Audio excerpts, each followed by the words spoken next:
आज का हम लोगों का यहाँ पर लेक्चर नंबर 2 होने वाला है of CA foundation law regular batch for January 26, May 26 and September 26 exams के लिए, राइट। लेक्चर नंबर 2 हमारा होने वाला है। हमारे ये जो है बच्चों ये क्लास के हमारे टाइमिंग्स है, ठीक है ना। सुबह 9:15 को यहाँ पर बिजनेस इकोनॉमिक्स होते हैं, जिसके डेमो सेशंस अभी ऑलरेडी इसी यूट्यूब चैनल के ऊपर चल रहे हैं। वही अगर मैं 11:15 की बात करूं तो 11:15 को मैं लाइव आता हूं इसी चैनल के ऊपर अल्टीमेट सीए और साथ ही साथ सीए इंद्रेश गांधी चैनल के ऊपर, जहां पर मैं आप लोगों को बिजनेस लॉस को क्या करूंगा बच्चों, बिजनेस लॉस को पढ़ाऊंगा, ठीक है ना। आ जाएंगे सारे के सारे लोग। कल हम लोगों ने क्या क्या पढ़ा था, तो सर कल हम लोगों ने इंट्रोडक्शन देखे थे बेसिक चीजों के बारे में। फिर कल हम लोगों ने कंपनीज एक्ट से रिलेटेड भी कुछ कुछ पढ़ना स्टार्ट किया था, जिसमें मैंने आपको बताया था कि कंपनीज एक्ट में कितने सेक्शंस होते हैं, कितने शेड्यूल्स होते हैं, कितने चैप्टर्स में उसको डिवाइड करके रखा है और कंपनीज एक्ट का एम क्या है। इन सब चीजों के बारे में बेसिक हम लोगों ने क्या किया था बच्चों, बात किया था। समझे ना आप बात को? ओके एवरीवन, चलो आ जाओ। अब हम लोग चलेंगे हमारे नेक्स्ट वाले पॉइंट के ऊपर, और आज से अब हम लोगों को थोड़ा सा अच्छे वाले टॉपिक्स और बढ़िया चीजें आज से अपने को कवर करते हुए चलना है। सेकेंड पॉइंट में जो आज आपको बताने जा रहा हूं, ये सेकेंड चीज जो मैं आपको आज नया टॉपिक पढ़ाऊंगा वो है सबसे पहला एप्लीकेबिलिटी ऑफ एक्ट के बारे में। किसके बारे में पढ़ेंगे बोलो बच्चों? एप्लीकेबिलिटी ऑफ एक्ट के बारे में। किसके बारे में? एप्लीकेबिलिटी ऑफ एक्ट्स के बारे में, ठीक है ना। यस, आ जाओ, चलो ध्यान देंगे सारे के सारे लोग, एकदम बढ़िया से सुनना, एकदम मस्त से ध्यान देना। सर अभी हम लोग यहां पर क्या पढ़ने वाले हैं? सर हम लोग यहां पर पढ़ने वाले हैं एप्लीकेबिलिटी ऑफ एक्ट से रिलेटेड। किससे रिलेटेड? एप्लीकेबिलिटी ऑफ एक्ट से रिलेटेड, कि एक्ट कब एप्लीकेबल होता है और बेसिकली एक्ट जो है ना वो किस किस पर एप्लीकेबल होने वाला है, उससे रिलेटेड हम लोग यहां पर बातचीत करने वाले हैं, ठीक है। मतलब सर आप क्या कहना चाहते हो? मतलब बच्चों मैं ये कहना चाहता हूं आपके साथ कि कंपनीज एक्ट 2013 ये किन किन लोगों के ऊपर या किस किस पर्सन के ऊपर एप्लीकेबल होगा, उसके बारे में एप्लीकेबिलिटी टॉपिक के अंदर हम लोग पढ़ेंगे।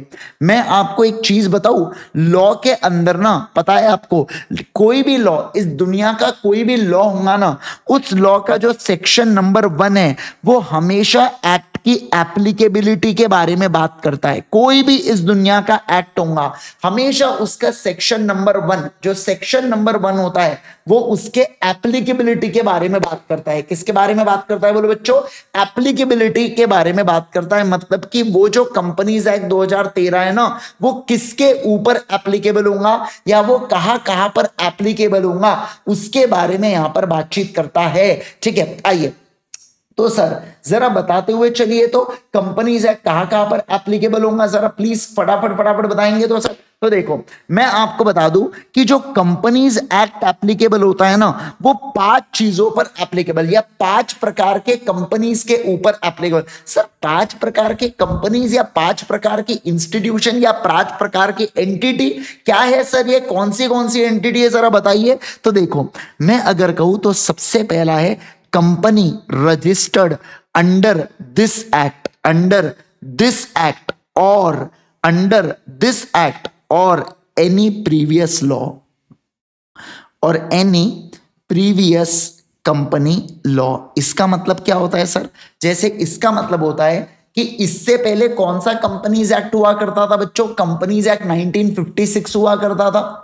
अब आप सोच के देखो, जो रिलायंस इंडस्ट्रीज है ना, वो कंपनीज वो 1971 के अंदर इनकॉर्पोरेट हुई थी या बनाई गई थी। मतलब वो कहीं ना कहीं कंपनीज एक्ट 1956 में इनकॉर्पोरेट हुई है। तो ये कह रहे हैं कि जो कंपनीज एक्ट 2013 है ना, वो किसके ऊपर एप्लीकेबल होगा? जो प्रीवियस कंपनी लॉ में भी कंपनी बनी है ना, उसके ऊपर भी एप्लीकेबल होगा। मतलब रिलायंस इंडस्ट्रीज लिमिटेड, टाटा की जितनी भी कंपनीज है, ये सारी की सारी कंपनीज एक्ट 1956 में बनी है, तो उसके ऊपर भी क्या कंपनीज एक्ट 2013 लगने वाला है क्या?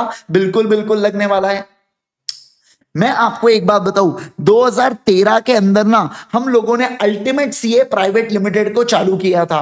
तो 2013 यानी कि कंपनीज एक्ट 2013 में जो कंपनीज इनकॉर्पोरेट हुई है ना, उनके ऊपर भी क्या लगता है? उनके ऊपर भी कंपनीज एक्ट 2013 लगने वाला है।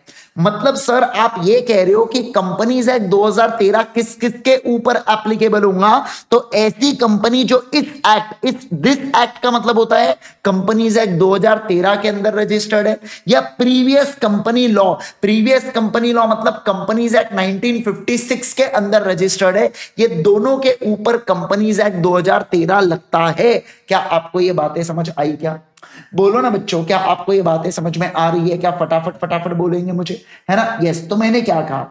तो मैंने ये कहा आप लोगों के साथ, फटाफट बोलो। मैंने ये कहा आपके साथ कि सर ऐसी कंपनी जो इस, क्या कहा मैंने, बोलो, ऐसी कंपनी जो इस एक्ट के अंदर मतलब कंपनीज एक्ट 2013 के अंदर बनी हो, रजिस्टर्ड हो या इनकॉर्पोरेट हो। इनकॉर्पोरेट, देखो कंपनीज के केस में इनकॉर्पोरेशन होता है, जो ह्यूमंस लोग होते हैं ना उनके केस में बर्थ होता है, ठीक है ना? तो जैसे इंसान का बर्थ होता है वैसे कंपनी को इनकॉर्पोरेट किया जाता है। तो उसी प्रकार से ऐसी कंपनीज जो कंपनीज एक्ट 2013 के अंदर जन्मी है या प्रीवियस कंपनी लॉ में जन्मी है, उसके पर कंपनीज एक्ट 2013 के जितने भी प्रोविजंस है ना उसकी एप्लीकेबिलिटी होंगी, यानी कि वो कंपनीज को कंपनीज एक्ट 2013 को फॉलो करना पड़ेगा।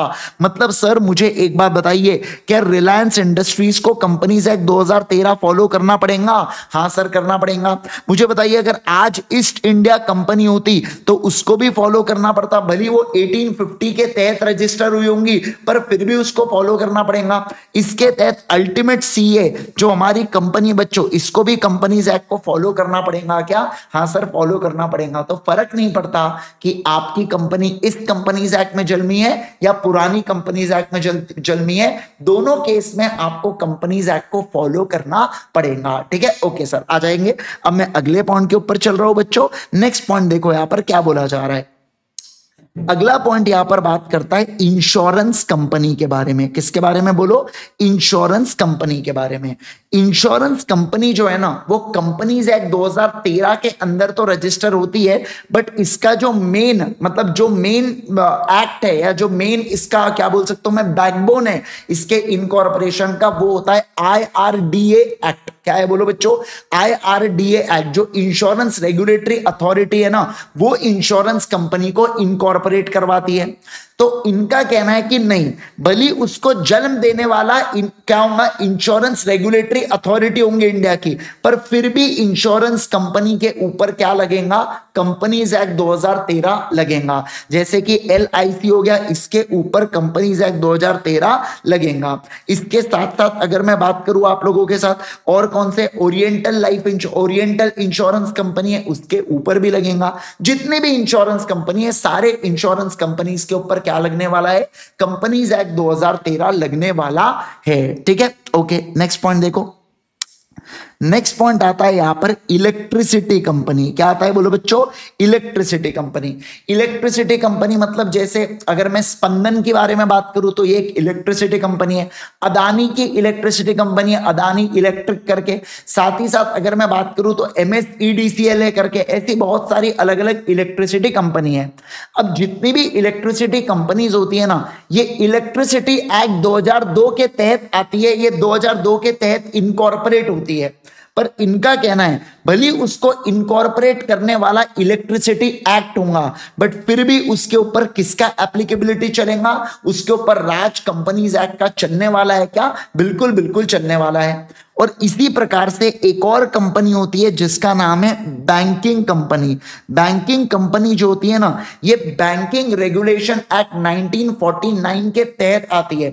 जो बच्चों ने 11वीं 12वीं कॉमर्स में किया है तो उनको इकोनॉमिक्स में बैंकिंग रेगुलेशन एक्ट आता है कहीं ना कहीं, तो वो बैंकिंग रेगुलेशन एक्ट के तहत बैंकिंग कंपनी जैसे SBI, PNB, ICICI bank, HDFC, ये सारी जितनी भी कंपनीज है ना ये बैंकिंग रेगुलेशन एक्ट के तहत आती है, बट फिर भी इनके ऊपर कंपनीज एक्ट 2013 एप्लीकेबल होता है। तो सर मैं ऐसा बोल सकता हूं क्या बच्चों हिंदी में कि ये 3 ऐसी कंपनीज है जो जन्मी है किसी और एक्ट के अंदर, बट फिर भी उनके ऊपर कंपनीज एक्ट 2013 की एप्लीकेबिलिटी हो रही है? क्या मैं ऐसा कह सकता हूं क्या? बोलो ना। जो मैंने अभी आपको हिंदी में बताया क्या मैं ये सही कह रहा हूं क्या कि ये कंपनी एक्चुअल में जन्मी है किसी दूसरे एक्ट में, वो एक्चुअल में किसी दूसरे एक्ट के तहत आई है, बट फिर भी इनके ऊपर कंपनीज एक्ट 2013 एप्लीकेबल होता है करके, हाँ सर आप यहां पर बोल सकते हो, ठीक है ना। तो मैंने 4 चीजों के बारे में बताया जिसके ऊपर कंपनीज एक्ट 2013 एप्लीकेबल होता है। पहला क्या सर, ऐसी कंपनी जो इनकॉर्पोरेट हुई है इस एक्ट के अंदर या प्रीवियस कंपनी लॉ के अंदर, फिर इंश्योरेंस कंपनी, इलेक्ट्रिसिटी कंपनी और बैंकिंग कंपनी। लेकिन मैं आपको एक मजे की बात बताता हूं, यहां पर मैं बताऊं आपको मजे की बात, क्या सर बताओ ना थोड़ा सा। देखो मजे की बात यह है कि अगर कंपनीज एक्ट और इनके सेपरेट को मैं लिख सकता हूं ओन, है ना, ओन एक्ट। सर अगर कंपनीज एक्ट और इनके ओन एक्ट के बीच में कॉन्ट्राडिक्शन होता है, कॉन्ट्राडिक्शन का मतलब होता है कंपनीज एक्ट कुछ और कह रहा है और इनका सेपरेट खुद का एक्ट, जैसे बैंकिंग रेगुलेशन एक्ट कुछ और कह रहा है एक ही मैटर के ऊपर, और कंपनीज एक्ट कुछ और कह रहा है एक ही मैटर के ऊपर। मतलब जैसे एक एग्जांपल देके बताता हूं, आपको पता है जो बैलेंस शीट होती है ना बच्चों, ये बैलेंस शीट है ना ऐसे टी फॉर्मेट में भी बनाई जा सकती है, और ये जो बैलेंस शीट है ना ये ऐसे फॉर्मेट में भी बनाई जा सकती है जो आप कंपनी से रिलेटेड बनाते थे। आपने 11वीं 12वीं में अगर अकाउंट्स का पढ़ा होगा तो आपको पता होगा कि फॉर्मेट थोड़ा सा अलग होता है कंपनी के बैलेंस शीट का, है ना। तो मैं बताऊं आपको, बैंकिंग रेगुलेशन एक्ट या जो सेपरेट एक्ट है ना, वो क्या कहता है कि आपको बैलेंस शीट ऐसी बनानी चाहिए। लेकिन जो कंपनीज एक्ट है ना बच्चों, वो क्या कहता है कि आपको बैलेंस शीट ऐसी बनानी चाहिए। तो सवाल क्या बनता है, सवाल बनता है यहां पर कि आप यहां पर कौन सी चीज को फॉलो करोगे। क्या कहा मैंने, बोलो। सवाल यहां पर बनता है कि आप कौन से चीज को फॉलो करोगे। तो मैं बताऊं आपको, अगर जब भी किसी भी कंपनी के मतलब अगर जब भी इन तीनों में से इनके सेपरेट एक्ट या कंपनीज एक्ट में झगड़ा हो जाए तो हमेशा जीतेगा कौन, खुद का सेपरेट एक्ट जीतेगा। क्यों ऐसा, क्योंकि आप सोच के देखो वो कंपनी उस सेपरेट एक्ट के तहत आई है, वो तो हमने एडिशनली उसके ऊपर कंपनीज एक्ट के प्रोविजन ठोक दिए बेटा, बराबर ना। मतलब एक्चुअल में क्या था, एक्चुअल में वो कंपनीज एक्ट में नहीं आना था, बट वो तो हमने दनादन पेल दिए उसके ऊपर फटाफट कंपनीज एक्ट। तो इनका कहना है अगर कोई ऐसा मैटर है ना जिसमें झगड़ा हो रहा है, घमासान युद्ध हो रहा है कंपनीज एक्ट और सेपरेट एक्ट के बीच में, तो हमेशा जीतने कौन वाला है, हमेशा सेपरेट एक्ट की जीत होने वाली है। किसकी जीत होने वाली है, बोलो बच्चों, सेपरेट एक्ट की जीत होने वाली है। इस बात का आपको क्या रखना है, इस बात का आपको ध्यान रखना है। क्या आपको ये बातें समझी क्या? सभी लोग जल्दी से बताएंगे ना, क्या आपको ये बातें क्लियर है क्या बच्चों? तो मैंने क्या कहा, मैंने एप्लीकेबिलिटी से रिलेटेड कहा कि ऐसी कंपनी जो रजिस्टर हुई है इस एक्ट के अंदर या प्रीवियस कंपनी लॉ के अंदर, वो दूसरा इंश्योरेंस, इलेक्ट्रिसिटी, बैंकिंग, ये तीनों कंपनीज के अंदर ऊपर भी कंपनीज एक्ट लगता है। बस ध्यान रखना कि इनका खुद का एक्ट और कंपनीज एक्ट के बीच में झगड़ा हुआ तो जीतेगा कौन, इनका सेपरेट एक्ट जीतने वाला है। मतलब कि बैलेंस शीट आपको इस तरीके से बनानी पड़ेगी। समझ में आया क्या? बोलो ना बच्चों, समझ में आया क्या, मगज में आया क्या? फटाफट फटाफट, क्या आपको ये बातें एकदम बढ़िया से समझ में आ रहा है क्या, है ना? यस,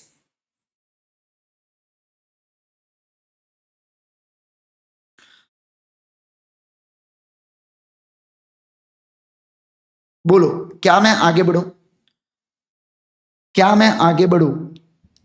बोलिए जल्दी से, है ना। चलो सर आओ जल्दी से, एकदम फोकस करना। अब हम लोग चलेंगे नेक्स्ट वाले पॉइंट के ऊपर, ठीक है ना।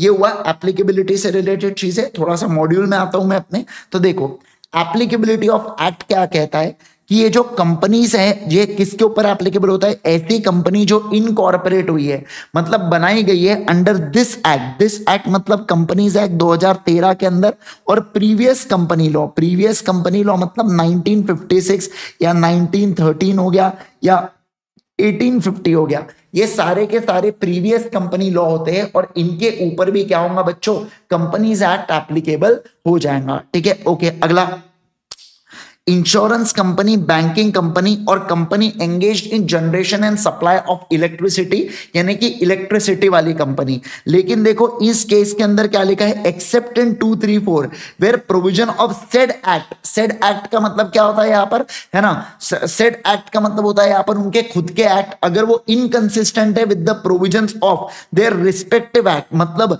सर कंपनीज एक्ट के प्रोविजन इनकंसिस्टेंट है उनके खुद के रिस्पेक्टिव एक्ट से, उनके खुद के अपने अपने एक्ट से, तो इस सिचुएशन के अंदर कौन प्रिवेल करेगा, उनका रिस्पेक्टिव एक्ट यहां पर प्रिवेल करेगा। कौन प्रिवेल करेगा बोलो बच्चों, रिस्पेक्टिव एक्ट, मतलब जो सेपरेट एक्ट है इंश्योरेंस का, बैंकिंग का, इलेक्ट्रिसिटी का, वो प्रिवेल करने वाला है, ऐसा यहां पर बोल के रखा है क्या, बिल्कुल बिल्कुल बोल रखा है, ठीक है। ओके, अब फिफ्थ पॉइंट देखो क्या, any special act for the time being. अब इनका क्या कहना है, फॉर द टाइम बीइंग अगर कोई स्पेशल एक्ट के तहत भी कंपनी इनकॉर्पोरेट होती है ना, उसके लिए भी, उसको भी कंपनीज एक्ट को फॉलो करना पड़ेगा। जैसे मैं अगर बात करूं क्या, देखो मैं आप लोगों को है ना आईसीआई की वेबसाइट के ऊपर ले जाना चाहता हूं बच्चों, ठीक है ना। आप आ जाओ मेरे साथ आईसीआई की वेबसाइट के ऊपर, ठीक है। तो देखो ये जो आईसीआई की वेबसाइट है ना, खुल जा भाई जल्दी, है ना, ऐसा स्लो क्यों काम कर रही है। हाँ देखो आईसीआई की इसमें आप देख रहे हैं क्या, इंस्टीट्यूट ऑफ चार्टर्ड अकाउंटेंट्स के नीचे क्या लिखा है बच्चों, setup by the act of parliament. मतलब जो आईसीआई है ना, ये सेपरेट एक्ट के तहत सेट किया गया है। क्या कहा मैंने, बोलो, जो आईसीआई है अपना, ये सेपरेट एक्ट के तहत क्रिएट किया गया है, किसके द्वारा, पार्लियामेंट के द्वारा, जहां पर लॉ मेकर्स ने एक सेपरेट एक्ट से आईसीआई को इनकॉर्पोरेट किया है। तो इस सिचुएशन के अंदर ये जो आईसीआई सेटअप हुआ है by the act of parliament के, इसको भी, इसके ऊपर भी कंपनीज एक्ट लगाया जा सकता है क्या, बिल्कुल बिल्कुल लगाया जा सकता है। तो लॉ वही कह रहा है यहां पर कि कभी कभार ऐसा होता है कि कुछ चीजें एक्ट के द्वारा सेटअप की जाती है, तो उस केस के अंदर उनके ऊपर भी कंपनीज एक्ट के प्रोविजंस हम लोग लगा सकते हैं क्या, बिल्कुल। जैसे आईसीआई भी जब अपनी बैलेंस शीट बनाएंगे और उसमें फॉर्मेट को फॉलो करेंगी, तो वो कंपनीज एक्ट 2013 के फॉर्मेट को क्या करेंगे बच्चों, फॉलो करेंगी। क्या करेंगे बोलो बच्चों, फॉलो करेंगे, समझे क्या। तो इसका मतलब क्या हुआ यहां पर, इसका मतलब हुआ कि setup by special act, setup by special act, ऐसी चीजें, ऐसे इंस्टीट्यूशन जो स्पेशल एक्ट के द्वारा भी सेटअप होते हैं, उसके ऊपर भी कंपनीज एक्ट को फॉलो कराया जाता है क्या, बिल्कुल बिल्कुल। और आखिरी में आता है any other, any other as central government में prescribe, any other as central government में प्रिस्क्राइब। अब देखो मैं आपको एक मजे की बात बताता हूं, ये जो कंपनीज एक्ट है ना बच्चों, ये एक सेंट्रल एक्ट है। क्या है बोलो, सेंट्रल एक्ट है। सेंट्रल एक्ट का मतलब होता है इसके ऊपर सेंट्रल गवर्नमेंट का कंट्रोल होता है। लेकिन मान लो किसी स्टेट के अंदर फॉरेस्ट वगैरह है, तो फॉरेस्ट से रिलेटेड जितनी भी बातें हैं ना, वो स्टेट एक्ट के अंदर आती है। किसके अंदर आती है, वो स्टेट एक्ट के अंदर आती है। तो मेरा क्या कहना है समझो, मेरा ये कहना है कि अगर कंपनीज एक्ट को गवर्न करने वाला, कंट्रोल करने वाला सेंट्रल गवर्नमेंट है, तो सेंट्रल गवर्नमेंट और दूसरे लोगों को भी ऊपर कंपनीज एक्ट लगा सकता है क्या, यस। कल चल के सेंट्रल गवर्नमेंट को लग रहा है काम करते हैं हम एनएचएआई के ऊपर, national highway authority of India के ऊपर कंपनीज एक्ट के प्रोविजंस लगाते हैं, क्या वो लगा सकते हैं क्या, बिल्कुल लगा सकते हैं सर। कोई प्रॉब्लम उसके अंदर होना है क्या, नहीं सर, कोई प्रॉब्लम उसके अंदर नहीं होना है। क्या आपको बात समझ में आई क्या। तो मतलब ये हुआ कि सेंट्रल गवर्नमेंट को जो ठीक लगे ना, वो उसके ऊपर भी क्या कर सकता है, वो उसके ऊपर भी कंपनीज एक्ट के प्रोविजंस लगवा सकता है। क्या कर सकता है बोलो, वो उसके ऊपर भी कंपनीज एक्ट के प्रोविजन लगवा सकता है। क्या आपको ये बातें क्लियर है क्या, क्या सभी लोगों को एप्लीकेबिलिटी के पूरे पूरे पॉइंट्स एब्सोल्युटली क्लियर है क्या। देखो सच बॉडी कॉर्पोरेट जो सेंट्रल गवर्नमेंट में बाय नोटिफिकेशन स्पेसिफाई, तो सेंट्रल गवर्नमेंट जिसको बोले उस बॉडी कॉर्पोरेट के ऊपर भी कंपनीज एक्ट को यहां पर लगेगा क्या, बिल्कुल बिल्कुल लगेगा। समझ में आया क्या आपको बातें।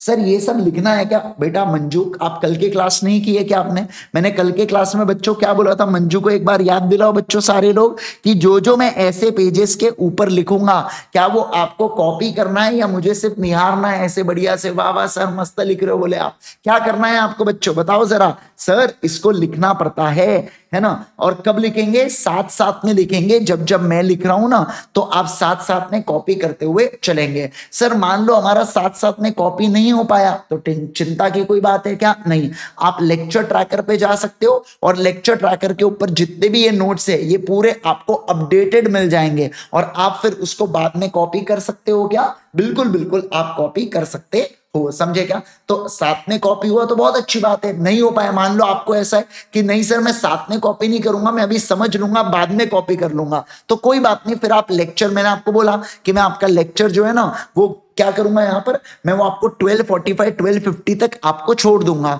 तो उसके बाद जो 10-15 मिनट आपको एक्स्ट्रा मिलेंगे उसके अंदर आप फटाफट फटाफट क्या कर लेना, नोट्स को लिख लेना। Got it everyone? यस, चले क्या आगे बढ़ू क्या बच्चों? बोलो बोलो बोलो जल्दी से।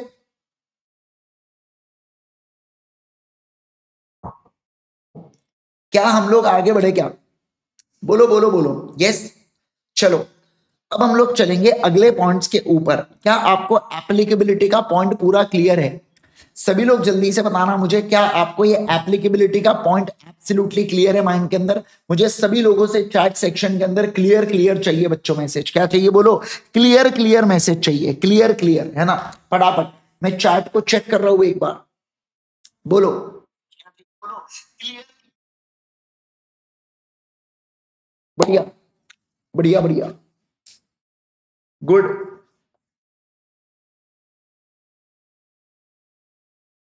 अमेजिंग अमेजिंग अमेजिंग अमेजिंग, बहुत बढ़िया।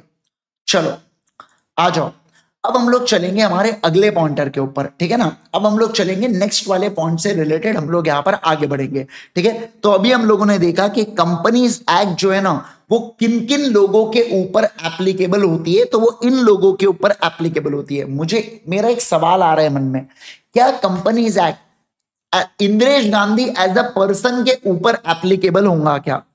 मुझे बताइए, क्या companies act Indira Gandhi as a person के ऊपर एप्लीकेबल होगा होगा क्या? बोलो बोलो बोलो जल्दी से। क्या Indira Gandhi as a person के ऊपर एप्लीकेबल होगा क्या? जवाब दो। नहीं सर नहीं होगा। क्यों? क्योंकि मैं क्या इनमें से कोई पैरामीटर में आ रहा हूं क्या? नहीं सर नहीं आ रहे हो। तो जब आप इनमें से कोई पैरामीटर में नहीं आ रहे हो ना तो आपके ऊपर कंपनीज एक्ट नहीं लगेगा। क्या कोई पार्टनरशिप फर्म को कंपनीज एक्ट लगता है क्या? नहीं सर। क्या कोई सोल प्रोप्राइटर को कंपनीज एक्ट लगता है क्या? नहीं सर, क्योंकि कंपनीज एक्ट केवल और केवल इन्हीं लोगों के ऊपर एप्लीकेबल है, तो वो उन्हीं लोगों के ऊपर लगने वाला है। उसके अलावा किसी दूसरे पर्सन के ऊपर कंपनीज एक्ट की एप्लीकेबिलिटी नहीं होंगी। क्या कहा मैंने? बोलो, एप्लीकेबिलिटी नहीं होंगी। क्या आपको बातें समझ में आ गई? चलो सर अब हम लोग चलेंगे तीसरे पॉइंट के ऊपर, और तीसरा पॉइंट देखो आपसे क्या कह रहा है। तीसरा पॉइंट कह रहा है कंपनी के मीनिंग और फीचर्स से रिलेटेड। अब हम लोग यहां पर बात करेंगे कि क्या होता है बेसिकली कंपनी का मतलब, और कंपनी के फीचर्स, फीचर्स का मतलब क्या होता है, कंपनी के अंदर क्या क्या खूबियां है। समझ रहे क्या आप बात को? जैसे फॉर एग्जांपल मान लो अगर मैं बात करूं, हमारे पवन के बारे में बात करेंगे अपन लोग, ठीक है ना? तो पवन क्या हो जाता है बेटा, पवन कल चल के सीए पवन बन गया, ठीक है? अब सीए पवन बन गया तो उसके बाद पवन के घर वाले बोलते हैं कि पवन के लिए अपने को क्या ढूंढना है, अपने को लड़की ढूंढना है करके, है ना? ताकि पवन की अब क्या करा दिया जाए, शादी करा दिया जाए। अब ऐसे केस में पवन से पूछेंगे, पवन ये तो बता कि तुझे कैसी लड़की चाहिए? तो पवन जो जो चीजें बताए ना कि मुझे ऐसी लड़की चाहिए, ऐसी लड़की चाहिए, तो पवन ने जो जो चीजें बताई वो हो जाता है बच्चों क्या, उसे बोला जाता है फीचर्स। क्या बोला जाता है? बोलो, फीचर्स। तो बेसिकली एक जो कंपनी होती है ना, वो कंपनी की क्या क्या खूबियां है, कंपनी की अपने आप में क्या क्या खूबियां है, उसे हम लोग क्या कहेंगे? इसे हम लोग कहते हैं फीचर्स। क्या कहते हैं? बोलो बच्चों, फीचर्स। तो मैं अभी आपको बताऊंगा कंपनी का मतलब क्या होता है और कंपनी के फीचर्स कौन से हैं। मतलब कौन सी ऐसी चीजें हैं जो कंपनी को बाकी बिजनेस ऑर्गेनाइजेशन से अलग बनाती है, जो दूसरे सोल प्रोप्राइटरशिप है, पार्टनरशिप फर्म है और बाकी चीजें, उनसे कैसे एक कंपनी अलग होती है, उसके बारे में अभी हम लोग पढ़ने जा रहे हैं, ठीक है? देखो यहां पर क्या, सबसे पहले तो हम लोग कॉपी कैट वाली डेफिनेशन को पढ़ते हैं एक बार, है ना। ये कॉपी कैट वाली डेफिनेशन आपके लिए बहुत आसान होगा याद रखना। हो सकता है अभी आपको याद ना हो, लेकिन कल जब मैं आपको ये पूरे पॉइंट्स आपके फिनिश ऑफ हो जाएंगे ना, तब आपको एकदम खतरनाक तरीके से दिमाग में वो पूरे पॉइंट्स रह जाएंगे, ठीक है ना। चलो एक बार पहले पढ़ तो लेते हैं एक बार, देखो क्या। द वर्ड्स ऑफ प्रोफेसर हैने, a company is an incorporated association which is an artificial person created by law having separate entity with a perpetual succession and common seal। मतलब देखो क्या बोला यहां पर, इन्होंने कहा कि प्रोफेसर हैने ने कहा है, क्या कहा है बोलो, प्रोफेसर हैने ने कुछ बात कही है कि कंपनी एक इनकॉर्पोरेटेड एसोसिएशन है जिसका आर्टिफिशियल लीगल पर्सन है। अगर आप कुछ पन्ने पलटाओगे तो देखो आपको नजर आ रहा होगा आर्टिफिशियल लीगल पर्सन, ठीक है। उसके बाद अब देखो क्या है यहां पर आगे, जो लॉ के द्वारा क्रिएटेड है, जिसका सेपरेट एंटिटी है, जिसका परपेचुअल सक्सेशन है। अगले पेज के ऊपर देखो परपेचुअल सक्सेशन दे के रखा है और उसके आगे कॉमन सील दे के रखा है। मतलब क्या कहा इन्होंने, बेसिकली जो आगे आने वाले फीचर्स है ना बच्चों, वो फीचर्स को इन्होंने जोड़ दिया, धनाधन क्या बना दिए, एक डेफिनेशन बना दिए। बोले देखो डेफिनेशन ये है कंपनी की। अरे भैया ऐसी डेफिनेशन बनाना है तो कितनी डेफिनेशन मैं और आप मिलके बना ले, कल चल के विधि भी डेफिनेशन बना लेंगी बकाबक कैरेक्टरिस्टिक्स फीचर्स को जोड़ जोड़ के, और फिर यहां पर लिख के आएगा एज पर प्रोफेसर विधि, ऐसा लिख के आ रहा है बेटा। समझ रहे क्या बात को। तो ये बड़ा ही कॉपी कैट वाला काम किया है, पर अपने लिए आसान है ये चीज। क्यों आसान है, क्योंकि भैया अपने को फीचर वैसे ही याद रहने वाले हैं, और जब मुझे फीचर्स याद रहेंगे तो उसको जोड़ जोड़ के क्या मैं डेफिनेशन बना सकता हूं क्या सर, कभी भी बना सकते हो, एनी टाइम आप बना सकते हो सर, कोई प्रॉब्लम ही नहीं है उसके अंदर। समझे बात को, वो तो बड़ा आसान है याद रखना, कोई इश्यू ही नहीं है। मतलब अपने को डेफिनेशन भी याद हो गई और फीचर्स भी याद हो गए। पर section number 2 clause 20 of companies act यहां पर डिफाइन करता है कंपनी को। अब जैसे मैंने आपको बोला था ना बच्चों, मैंने क्या बोला था कि किसी भी एक्ट का सेक्शन नंबर 1, अच्छा मुझे बताओ, मैं ऐसे वन नोट के ऊपर लिख रहा हूं तो क्या आपको कॉपी करने की जरूरत है क्या, नहीं सर जरूरत नहीं है, ठीक है। तो किसी भी एक्ट का सेक्शन नंबर 1 क्या करता है सर, एप्लीकेबिलिटी के बारे में बात करता है। ये मैंने आपको कहा था ना, है ना।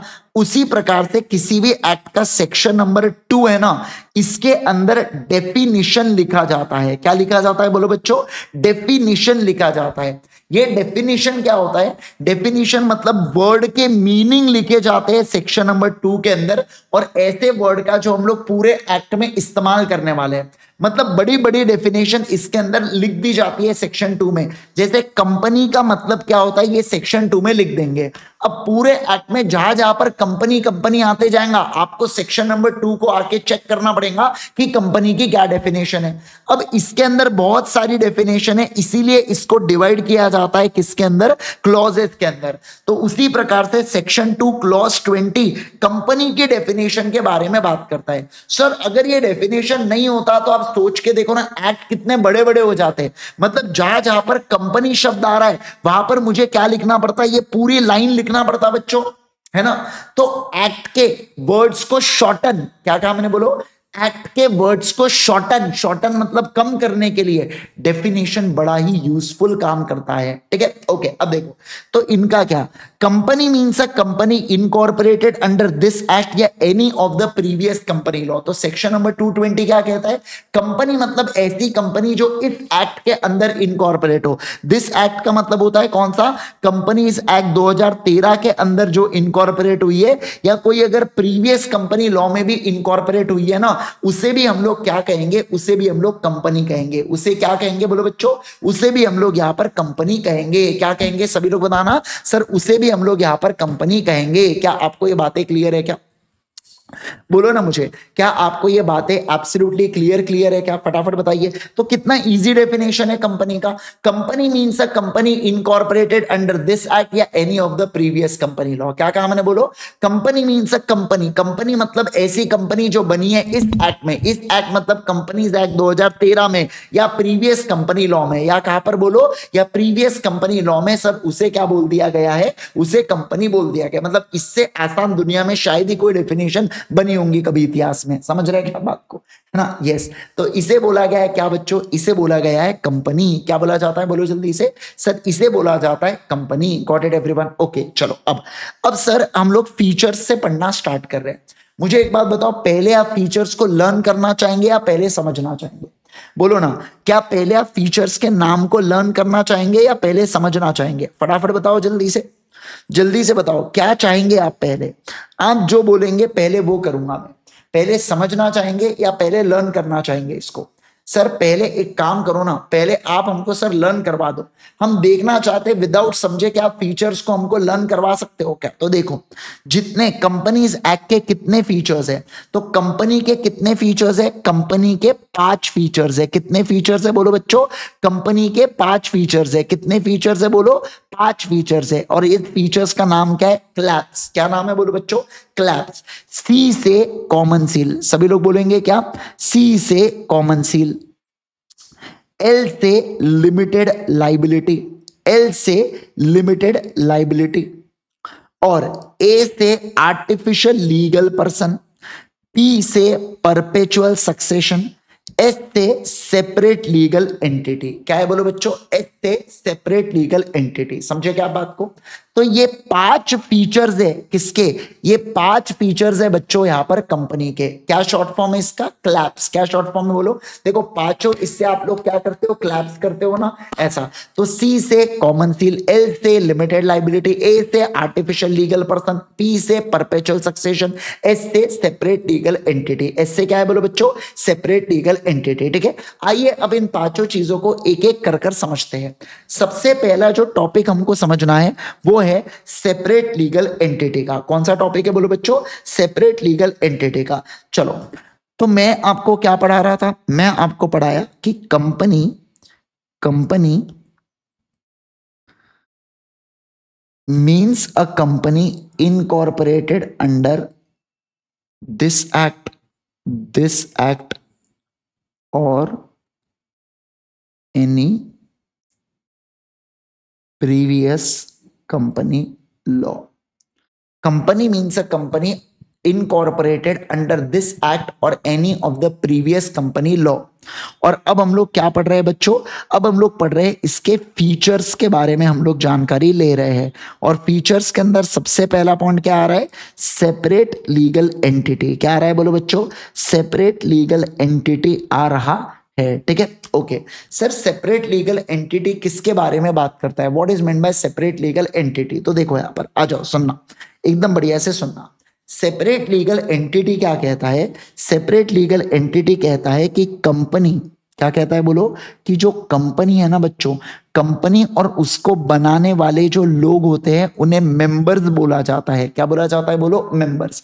जैसे देखो, रिलायंस इंडस्ट्रीज लिमिटेड, ठीक है, ये कंपनी है और इसके मेंबर्स कौन कौन हुए? जैसे अंबानी परिवार इसके मेंबर्स हुए, जिनके पास 51% का ऑलमोस्ट वोटिंग पावर है। मेरे पास भी रिलायंस के शेयर है बच्चों, तो मैं भी मेंबर हुआ। और मेरे जैसे कई सैकड़ों लाखों लोग हैं जिनके पास क्या है? रिलायंस के शेयर्स है। हम सारे के सारे क्या माने जाएंगे? मेंबर्स माने जाएंगे कंपनी के। बेसिकली कंपनी के शेयर जिन जिन लोगों के पास होते हैं या कंपनी की ओनरशिप जिन जिन लोगों के पास होती है, उन लोगों को मेंबर्स बोला जाता है। क्या बोला जाता है बोलो? उन लोगों को मेंबर्स बोला जाता है। ठीक है, ओके।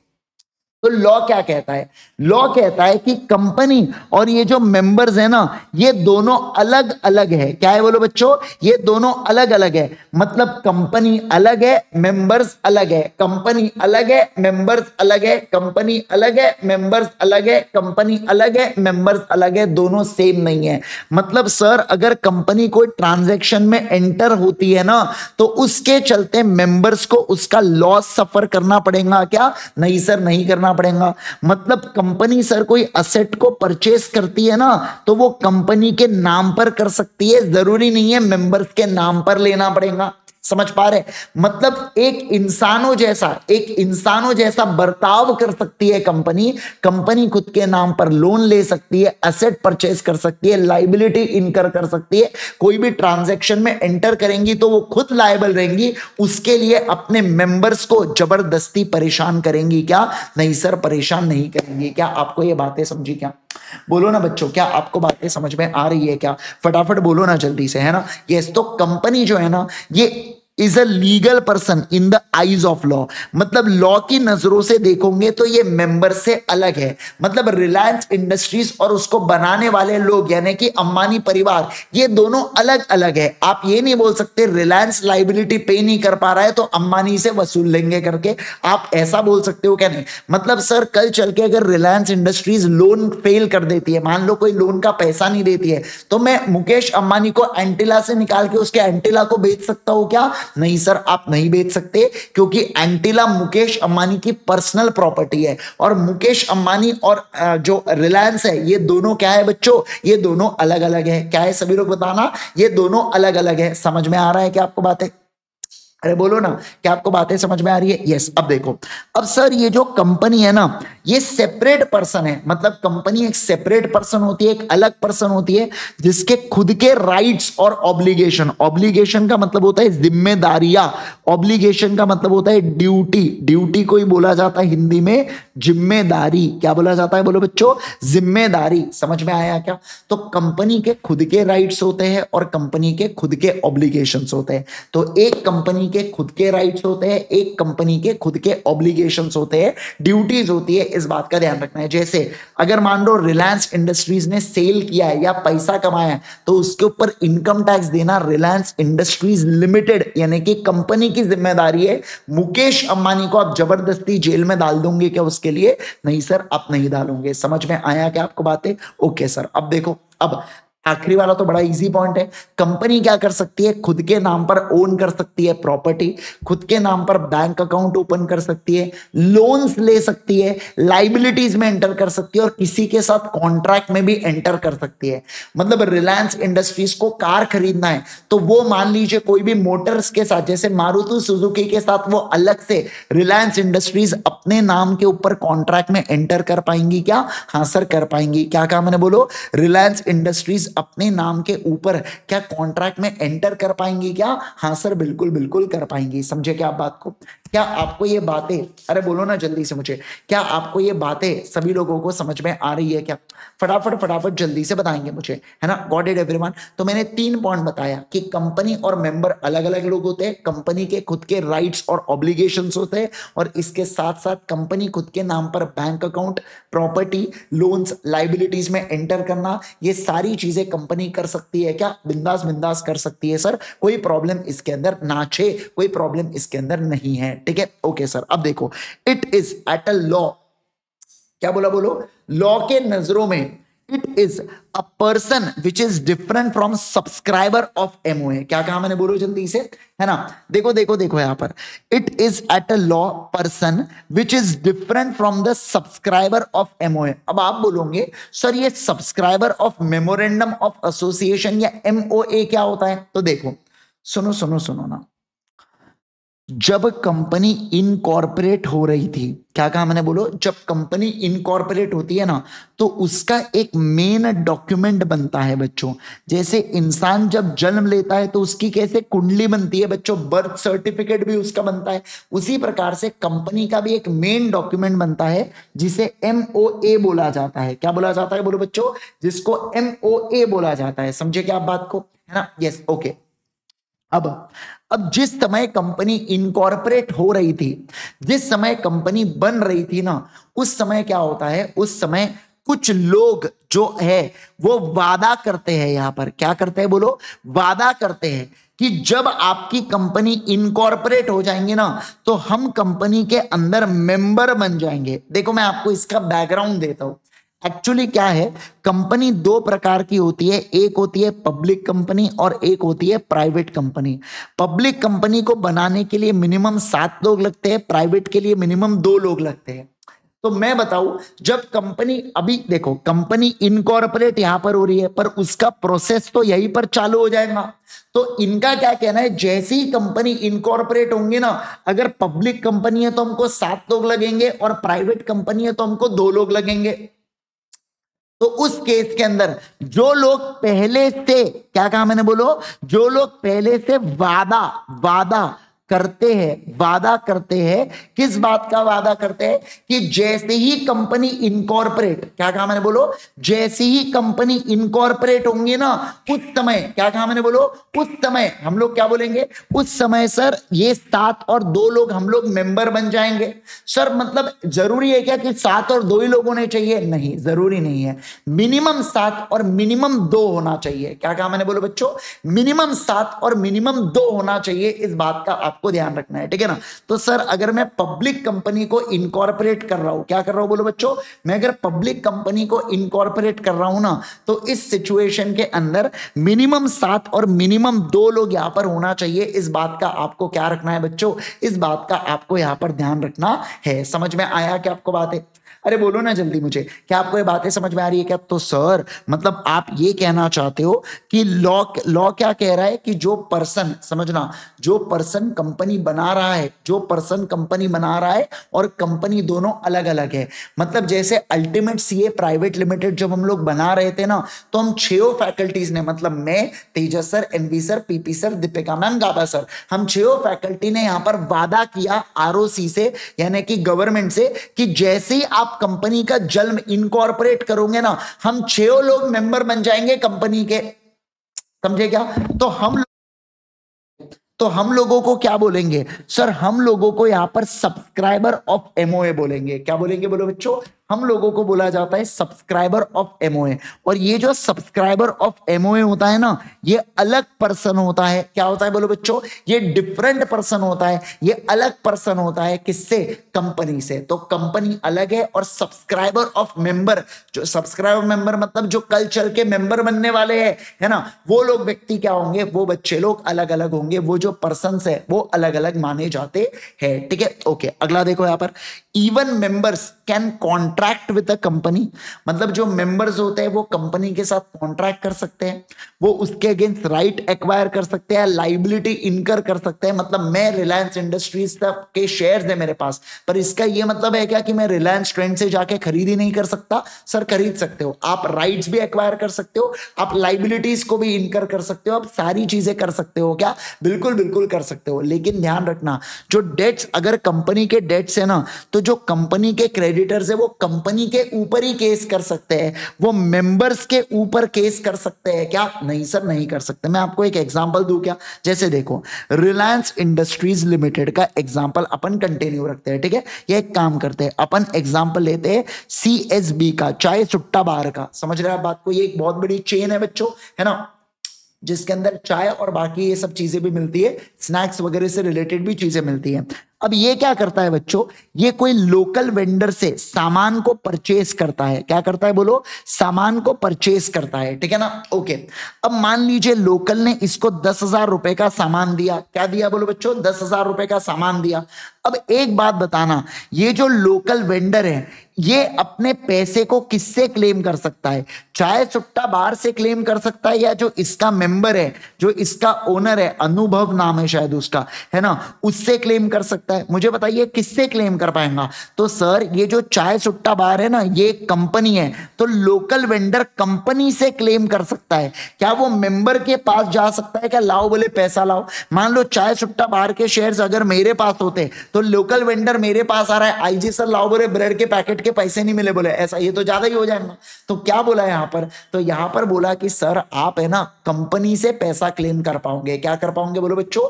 आप यहां पर कंपनी से पैसा क्लेम कर पाओगे, ऐसा यहां पर बोला गया है, ठीक है। ओके, अब देखो, तो सर जो मेंबर है ना, वो क्या करते हैं, यहां पर कॉन्ट्रैक्ट करते हैं कंपनी के साथ। मेंबर जो है ना, वो कॉन्ट्रैक्ट करते हैं कंपनी के साथ, वो राइट को इंक्वायर करते हैं और लाइबिलिटीज को भी इनकर कर सकते हैं। मतलब मेंबर कॉन्ट्रैक्ट कर सकते हैं कंपनी के साथ।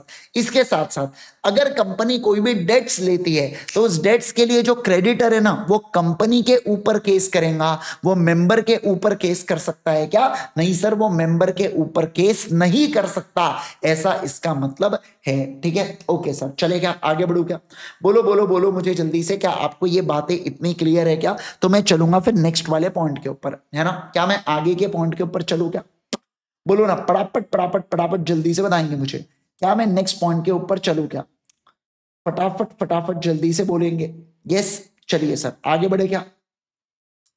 चलो चलो चलो सर, आइए नेक्स्ट वाले पॉइंट के ऊपर चलेंगे और नेक्स्ट पॉइंट देखते हैं यहाँ पर क्या बोल रहा है। ठीक है, अभी अपने कितने पॉइंट्स हो गए बच्चों, ये 3 पॉइंट्स अपने हुए पिछले इसके, और ये 2 पॉइंट्स इसके यहाँ पर कवर किए। ऑल इन ऑल सब एक ही चीज कह रहे हैं कि कंपनी और मेंबर्स बनाने वाले अलग अलग लोग होते हैं, कंपनी की लाइबिलिटी अपनी होती है, कंपनी के लाइबिलिटी के लिए आप जबरदस्ती मेंबर को परेशान कर सकते हो क्या? नहीं सर, कंपनी के लाइबिलिटी के लिए आप जबरदस्ती मेंबर को परेशान नहीं कर सकते। क्या कहा मैंने, बोलो, मेंबर को परेशान नहीं कर सकते सर, ऐसा यहाँ पर पूरा पूरा बोला गया है। ठीक है, चलो सर आइए आगे बढ़ेंगे अब नेक्स्ट वाले पॉइंट के ऊपर। अगला पॉइंट देखो यहाँ पर क्या कह रहा है। ठीक है, चलो सर आओ फोकस करो नेक्स्ट वाले पॉइंट के ऊपर, ध्यान देना है यहाँ पर। चलो, अब company is capable of enjoying and disposing, enjoying and dispose, dispose of का मतलब होता है सेल कर देना है, एंजॉय का मतलब होता है परचेज करना, उसको उसके ऊपर कुछ डेवलपमेंट करना, एंजॉय करना, और डिस्पोज का मतलब होता है उसको ठिकाने लगा देना। तो कंपनी जो है ना बच्चों, वो केपेबल होती है of enjoying, owing and disposing the property in its own name. मतलब रिलायंस इंडस्ट्रीज खुद के नाम पर कार ले सकती है, रिलायंस इंडस्ट्रीज खुद के नाम पर प्रॉपर्टी, घर, बिल्डिंग, गाड़ी, घोड़ा, बंगला सब कुछ ले सकती है क्या? बिल्कुल बिल्कुल ले सकती है। ठीक है, although capital and assets are contributed by share holder, मतलब क्या कि सर कंपनी के अंदर जो कैपिटल लाया है ना, वो शेयर होल्डर ने लाया है, कंपनी के शेयर्स शेयर होल्डर खरीदते हैं, और क्या करते हैं बोलो बच्चों, कंपनी के शेयर्स खरीदते हैं शेयर होल्डर, और बदले में कंपनी को पैसा देते हैं, और कंपनी उस पैसे से प्रॉपर्टीज को खरीदती है। पर एक बात ध्यान रखना, प्रॉपर्टी के ऊपर जो नाम है ना, वो केवल और केवल कंपनी का होगा। शेयर होल्डर्स को हम लोग जॉइंट ओनर्स ट्रीट करते हैं क्या? नहीं सर, शेयर होल्डर्स को हम लोग जॉइंट ओनर ट्रीट नहीं करते कंपनी के प्रॉपर्टी का।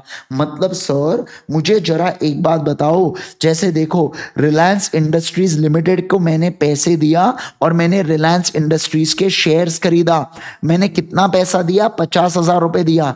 अब रिलायंस इंडस्ट्रीज ने मान लो चेयर्स खरीदा 40,000 रुपए की, तो क्या मैं ऐसा बोल सकता हूं क्या कि आईजी सर इस चेयर के ओनर है करके? क्या मैं ऐसा बोल सकता हूं क्या? जवाब है नहीं सर, आप नहीं बोल सकते हो। ये जो चेयर है ना, इसका ओनर कौन रहने वाला है? इसका ओनर रिलायंस इंडस्ट्रीज लिमिटेड रहने वाला है। कौन ओनर रहने वाला है बोलो बच्चों? रिलायंस इंडस्ट्रीज लिमिटेड रहने वाला है। क्या आपको ये बातें समझ में आ रही है क्या? बोलो ना जल्दी से, क्या आपको बात समझ में आई क्या? तो देखो यहां पर अब पढ़ो ये वाला पॉइंट। कंपनी क्या कर सकता है सर? कंपनी यहां पर owing, enjoying and disposing of property कर सकता है in its own name. Although capital and assets are contributed by share holder, company becomes the owner of the capital and asset. Company क्या बनती है बोलो बच्चों? ओनर बनती है कैपिटल एंड असेट्स का। और share holders are not private और joint owners of company's property. देखो ये पॉइंट बड़ा इंपॉर्टेंट है कि जो शेयर होल्डर्स है ना, वो कोई प्राइवेट या जॉइंट ओनर होंगे क्या कंपनी के प्रॉपर्टी के? नहीं सर, नहीं होंगे। जो कंपनी की प्रॉपर्टी है वो केवल और केवल कंपनी की ही प्रॉपर्टी मानी जाएंगी। उसके लिए जबरदस्ती शेयर होल्डर्स बीच में नाक लड़ाएंगे क्या? नहीं सर, नहीं लड़ाएंगे। समझ में आ गया क्या? बोलो ना जल्दी से मुझे, क्या आपको ये बातें समझ में आ गई क्या सभी लोगों को?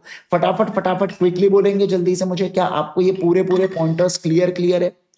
यस, चलिए फिर मैं एक बहुत ही इंपॉर्टेंट और जबरदस्त पॉइंट आपको पढ़ाने जा रहा हूं मैं, कि मेंबर्स का इंश्योरेबल इंटरेस्ट नहीं होता कंपनी के अंदर, वो मैं आपको पढ़ाने जा रहा हूं फिर। ठीक है, यस।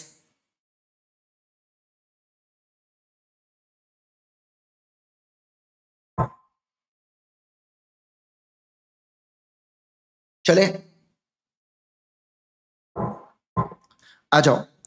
अब देखो क्या, अब लास्ट पॉइंट देखो बच्चों क्या बोला जा रहा है यहां पर। ठीक है ना, ये कह रहा है कि मेंबर का does not even have insurable interest in the property of company.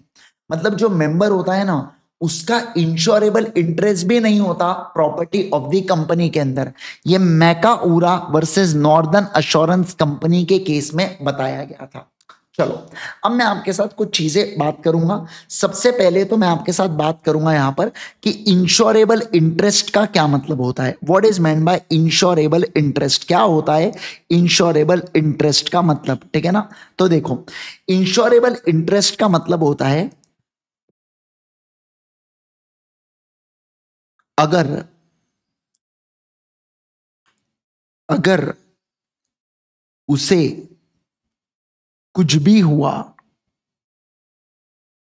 अगर उसे कुछ भी हुआ तो मुझे फर्क पड़ता है। क्या बात कर रहे हो सर, क्या जहरीली लाइन लिखा मैंने, आप समझ रहे हैं क्या? अगर उसे कुछ भी हुआ तो मुझे फर्क पड़ता है ना? तो ऐसे केस के अंदर इसे इंश्योरेबल इंटरेस्ट कहा जाता है। मतलब सर ये पवन जो है ना, ये पवनी से प्यार करता है, तो पवनी को कुछ भी हुआ ना, पवन की दिल की धड़कनें तेज हो जाती है, तो मतलब पवन का इंश्योरेबल इंटरेस्ट हुआ क्या पवनी के अंदर? नहीं, आप समझिए, इंश्योरेबल इंटरेस्ट कभी भी किसी प्रॉपर्टी के अंदर होता है, किसी भी पर्सन के अंदर नहीं होता। किसके अंदर होता है बोलो बच्चों? किसी भी प्रॉपर्टी के अंदर होता है इंश्योरेबल इंटरेस्ट। जैसे देखो, मुझे जरा एक बात बताइए, मान लीजिए ये एक मेरा फोन है बच्चों, ये जो मेरा फोन है ना, मैं इस फोन का इंश्योरेंस निकालता हूं। क्या निकालता हूं? इंश्योरेंस निकालता हूं। और मान लो यहां पर जय का फोन है, ठीक है ना, ये जो फोन है ना, ये जय का फोन है। एग्जांपल के लिए ये किसका फोन है? ये मेरा फोन है। और ये किसका फोन है? ये जय का फोन है। अब मुझे बताइए मैं इंश्योरेंस किस पे निकालूंगा?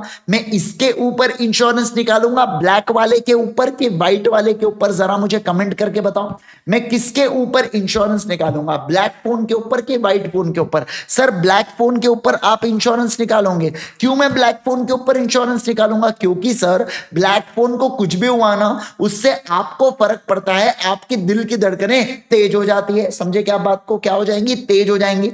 मैं सर व्हाइट फोन पे क्यों नहीं निकालूंगा? क्योंकि वो टूटे फूटे कुछ भी हो, उससे मुझे क्या फर्क पड़ता है? उससे तो जय को फर्क पड़ेगा ना। समझ पा रहे हैं आप बात को? तो ऐसे केस में इसका मतलब क्या हुआ? ब्लैक फोन के अंदर मेरा इंश्योरेबल इंटरेस्ट है और व्हाइट फोन के अंदर मेरा इंश्योरेबल इंटरेस्ट ना छे, मेरा इंश्योरेबल इंटरेस्ट नहीं है। क्या आपको बात समझ आई क्या? अरे बोलो ना, क्या आपको बात समझ में आई क्या? फटाफट बताना। तो इनका कहना है कि एक मेंबर जो होता है ना, उसको कंपनी के प्रॉपर्टी में उसका इंश्योरेबल इंटरेस्ट नहीं होता, क्योंकि प्रॉपर्टी अगर कंपनी की है तो मुझे बताइए उसके अंदर इंश्योरेबल इंटरेस्ट भी किसका होगा? ऑब्वियस सी बात है सर, कंपनी का होगा। ये तो सर ऑब्वियस सी बात है, कंपनी का होगा। आप समझ रहे हैं क्या? मतलब सर प्रॉपर्टी कंपनी की है तो मेंबर लोग उसके अंदर अपना इंश्योरेबल इंटरेस्ट नहीं रख सकते सर। उसके अंदर कंपनी का ही इंश्योरेबल इंटरेस्ट होने वाला है। क्या? हाँ सर, उसके अंदर कंपनी का ही इंश्योरेबल इंटरेस्ट होने वाला है बच्चों। ठीक है, ओके। ये सेम चीज यहां पर बताई गई थी, Macaura versus northern assurance company limited. Sir पहली बात तो ये क्या है, पहले आप ये समझाओ। तो देखो, मैं आपको बच्चों यहां पर बताना चाहता हूं कि जो लॉ होता है ना, उसके 3 सोर्स होते हैं। क्या होता है बोलो? लॉ के 3 सोर्स होते हैं, मतलब लॉ 3 जगहों से आता है। कौन से सोर्स है? एक तो बच्चों जो एक्ट या जो लॉ पास किया जाता है पार्लियामेंट के अंदर, वहां से लॉ बनता है। दूसरा कस्टम्स, कस्टम्स का मतलब होता है ट्रेडिशंस, जो लोग कई सालों से फॉलो कर रहे हैं, वहां से लॉ बन जाता है। जैसे अगर मैं बात करूं दिवाली के अंदर बोनस देना, ये एक कस्टम बन चुका है, ये एक लॉ बन चुका है। लेकिन अगर आप वेस्ट बंगाल में जाओगे तो वहां पर नवरात्रि के समय, दुर्गा पूजा के समय बोनस दिया जाता है। इसका मतलब ये वहां का कस्टम है। तो बोनस साल भर में एक बार देना पड़ता है, समझे? तो अब आपको दिवाली में दो या वेस्ट बंगाल में होंगे तो दुर्गा पूजा में दिया जाएगा। तो ये क्या बन चुका है बच्चों? ये एक कस्टम बन चुका है। समझे क्या बात को? और तीसरा होता है यहां पर, तीसरा होता है कोर्ट के केसेस। क्या होता है बोलो बच्चों? कोर्ट के केसेस। देखो, जब भी लॉ के अंदर किसी चीज की कमी होती है तो उसके ऊपर झगड़ा होता है, और ये झगड़ा जाता है कोर्ट ऑफ लॉ के अंदर। और कोर्ट ऑफ लॉ जो उसके ऊपर अपना जजमेंट देते हैं, क्या देते हैं बोलो बच्चों? कोर्ट ऑफ लॉ जो उसके ऊपर अपना जजमेंट देते हैं, अपना डिसीजन देते हैं, वो जो जजमेंट है, वो जो डिसीजन है ना बच्चों, वो क्या माना जाता है? वो एक लॉ की तरह ट्रीट किया जाता है। जैसे अगर मैं बात करूं आपके साथ मैकाऊरा वर्सेस नॉर्दर्न अश्योरेंस कंपनी, क्या कहा मैंने बोलो? मैकाऊरा वर्सेस नॉर्दर्न अश्योरेंस कंपनी। ये क्या बोला जा रहा है सर? ये एक कोर्ट केस है। तो ये जो कोर्ट केस है, ये अब अपने आप में क्या बन चुका है? अब ये अपने आप में लॉ बन चुका है। क्या बन चुका है बोलो बच्चों? ये अब अपने आप में लॉ बन चुका है। तो लोग क्या करेंगे, इसके अंदर जो भी कोर्ट केस हुआ था, जिस भी फैक्ट ऑफ द केस के ऊपर जजमेंट दिया गया था, अगर वो सेम जजमेंट, क्या कहा मैंने बोलो? अगर वो सेम जजमेंट यहां पर आता है किसी दूसरे केस के लिए भी ना, तो लोग क्या करेंगे? उसको फॉलो करेंगे। क्या करेंगे? सभी लोग बताना। लोग उसको फॉलो करेंगे। क्या आपको बात समझ आ रही है क्या? अरे बोलो ना, क्या आपको बात समझ में आ रही है क्या मैं जो कह रहा हूं? मतलब सर आप इन शॉर्ट ये कहना चाहते हो कि अगर कोई कोर्ट केस हुआ है ना, और कोर्ट केस के अंदर जिन भी फैक्ट्स के ऊपर जजमेंट दिया गया है, अगर वैसा सेम सिचुएशन बाद में आती है तो क्या किया जा सकता है? तो कोर्ट केस को रेफर करके अकॉर्डिंगली जजमेंट बनाया जा सकता है। क्या किया जा सकता है? कोर्ट केस को रेफर करके अकॉर्डिंगली जजमेंट बनाया जा सकता है। ऐसा यहां पर बातचीत की गई है। समझ में आया क्या आपको बातें? फटाफट बोलो ना, क्या आपको बातें समझ में आ रही है क्या? क्विकली क्विकली बोलेंगे, जल्दी से बोलेंगे मुझे। क्या आपको ये पूरी पूरी बातें एब्सोल्युटली क्लियर है? क्या कहा मैंने? बोलो, क्या आपको ये पूरी बातें एब्सोल्युटली क्लियर है? ठीक है, आ जाओ। अब देखो इसके अंदर जो आपको नाम, जब भी आपको कोर्ट का ऐसा केस का नाम आएगा, बहुत सी जगह क्या होगा बच्चों, आपके ऐसे नाम आते जाएंगे आपको, तो आपको क्या करना है, ध्यान रखना कि ये जो मैका ऊरा है ना बच्चों, ये प्लांटिफ है। प्लांटिफ का मतलब होता है दुखी आत्मा। क्या मतलब होता है बोलो बच्चों? दुखी आत्मा। मतलब जो व्यक्ति कोर्ट ऑफ लॉ में जाती है केस करने के लिए, उसे बोला जाता है यहां पर प्लांटिफ। क्या बोला जाता है बोलो? प्लांटिफ। और जिसके खिलाफ वो कोर्ट ऑफ लॉ में जा रहा है, जिसके खिलाफ वो कोर्ट ऑफ लॉ में जा रहा है, उसे बोला जाता है डिफेंडेंट। क्या बोला जाता है बोलो बच्चों? डिफेंडेंट। क्या बोला जाता है बोलो? डिफेंडेंट। तो जिसके खिलाफ कोर्ट ऑफ लॉ में जा रहा है वो व्यक्ति डिफेंडेंट बनता है। ठीक है, तो जो व्यक्ति कोर्ट ऑफ लॉ में जाता है उसका नाम हमेशा पहले आएगा, और जिसके खिलाफ कोर्ट ऑफ लॉ में जाया जाता है वो व्यक्ति होता है डिफेंडेंट। क्या होता है बोलो बच्चों? डिफेंडेंट। ठीक है, गॉट इट एवरीवन? क्या आपको ये बातें क्लियर है कि कौन बनता है प्लांटिफ, कौन होता है डिफेंडेंट? ओके, अब एक और बात मैं आपको क्लियर कर दूं कि केस लॉ का नाम आपको याद रखना है। जब भी आपको सवाल आए तो आपको उसके अंदर क्या कथा कहानी हुई है वो पेपर में लिख के नहीं आना है। ये इतने, इसे मास्टर केस लॉज बोला जाता है। मास्टर केस लॉज का मतलब होता है कि जब आपने सिर्फ नाम भी लिख दिया ना इन केस लॉज का, तो सामने वाले व्यक्ति को इस केस लॉज के बारे में पता होगा। आप ऐसा अजम्पशन, आप ऐसा इंटरप्रिटेशन कर सकते हो। क्या कर सकते हो बोलो बच्चों? आप ऐसा अजम्पशन या इंटरप्रिटेशन कर सकते हो कि सामने वाले व्यक्ति को इस केस लॉ के बारे में पता होगा करके।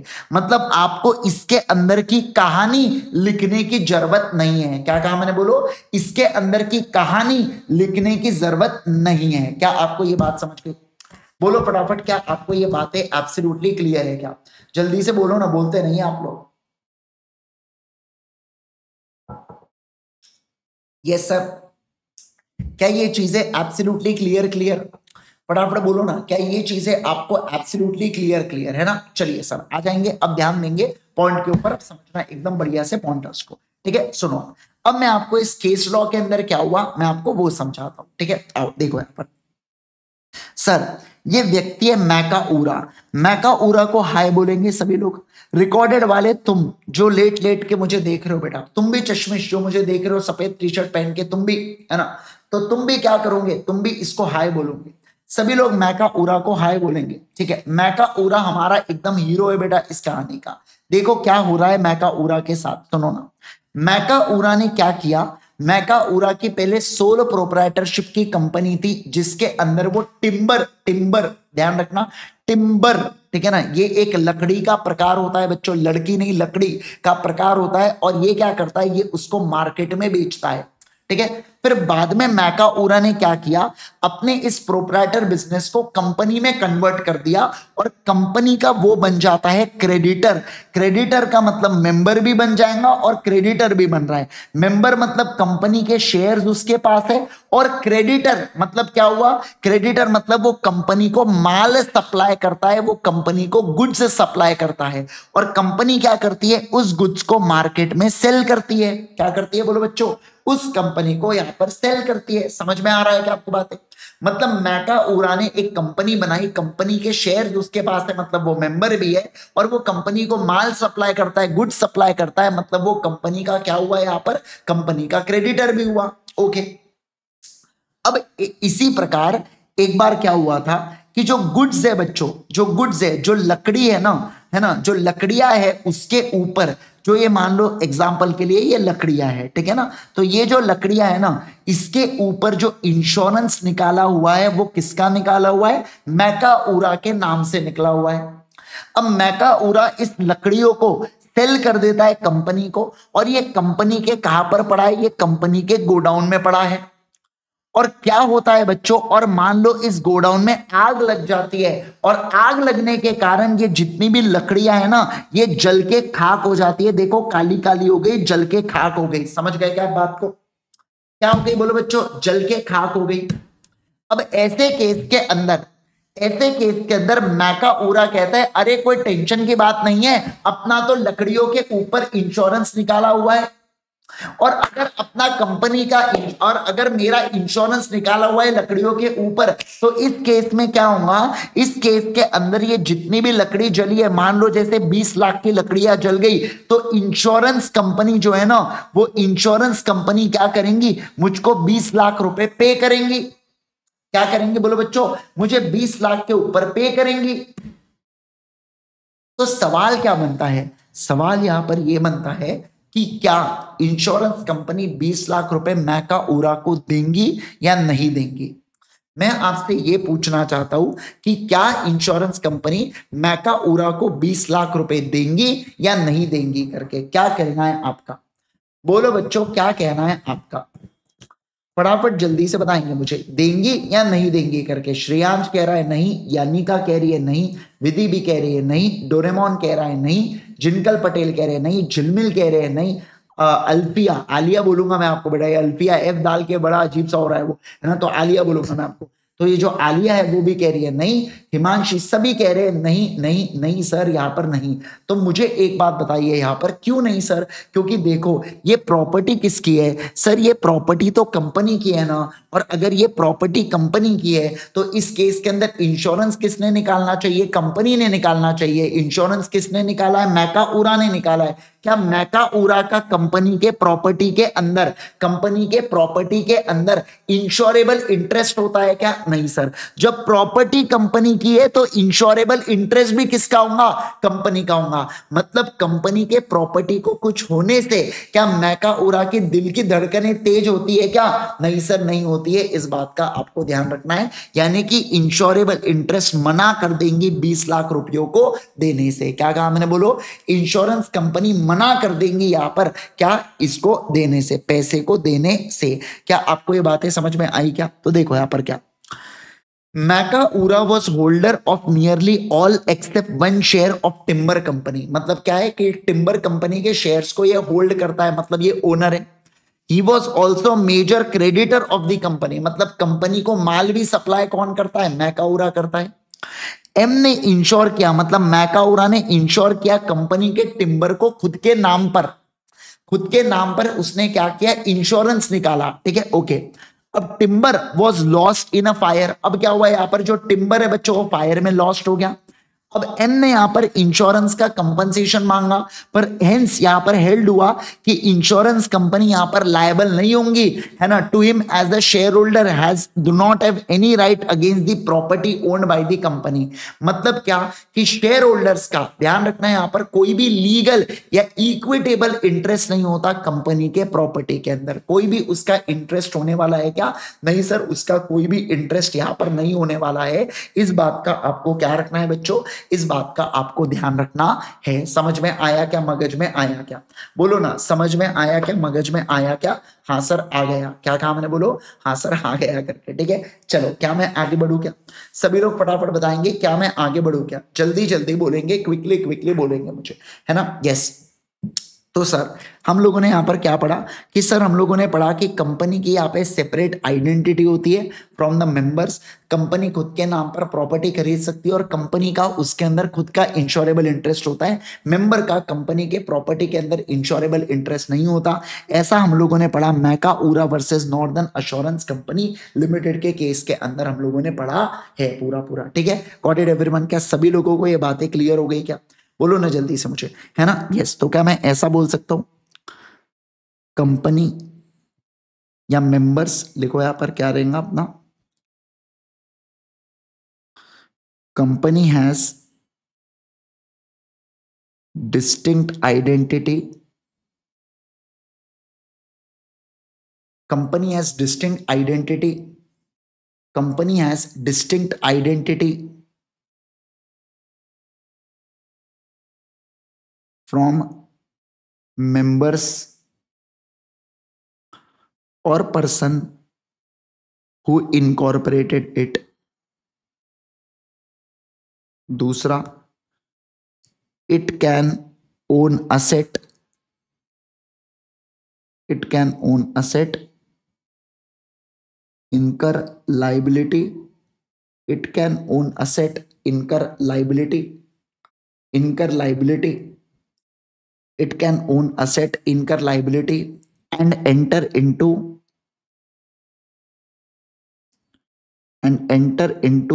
contract, and enter into contract.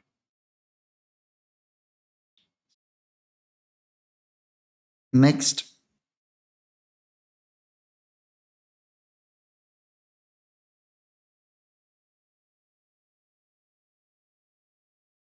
creditor can sue company for its liability, for its liability, and not members of company, and not members of company. और आखिरी में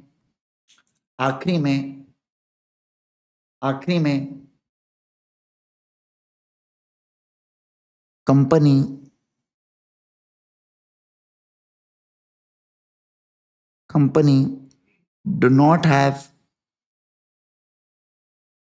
even insurable interest in property of company. Sorry, member.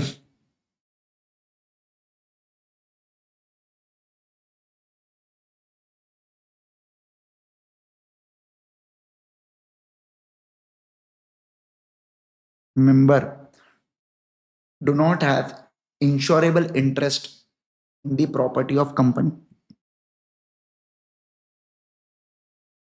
Case law, Macaura versus Northern Assurance Company.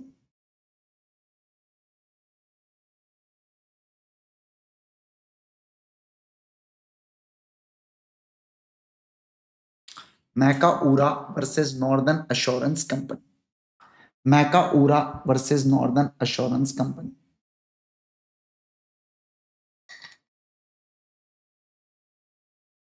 चल, done है क्या? बोलो जल्दी से मुझे, डन है क्या?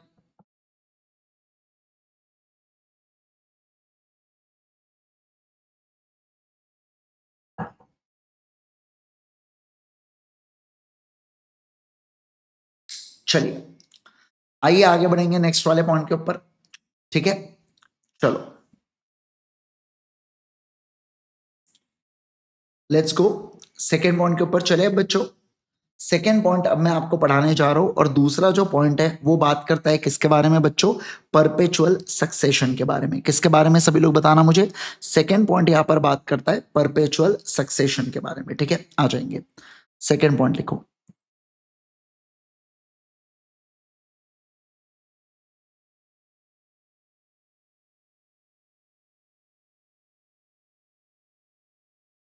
परपेचुअल सक्सेशन, परपेचुअल सक्सेशन, ठीक है? आइए सर, परपेचुअल सक्सेशन का क्या मतलब होता है? What is meant by perpetual succession? तो देखो, परपेचुअल सक्सेशन का मतलब होता है, यहां पर सुनो ना, परपेचुअल सक्सेशन का मतलब होता है members incorporating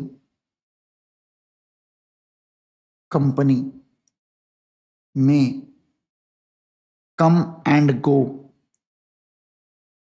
but company continues